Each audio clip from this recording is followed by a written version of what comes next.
আসসালামু আলাইকুম। আমি বাসার আবার লাইভে আসলাম। সংক্ষেপে কিছু কথা বলবো। আমাদের বর্তমান শাহজালাল ইন্টারন্যাশনাল আন্তর্জাতিক বিমানবন্দর, এই বন্দরটা সাবেক নাম ছিল শহীদ president Ziaur Rahman international airport.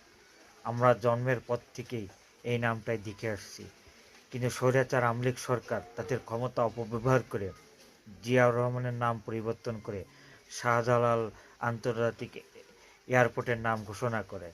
আমরা শাহজালাল শাহপরাণকে শ্রদ্ধা এবং সম্মান করি, কিন্তু ওনারা তো রাজনীতি করেনি, ওনারা তো রাজনীতি ব্যক্তিত্ব না, তাহলে ওনাদের নামে নামকরণ হবে কেন?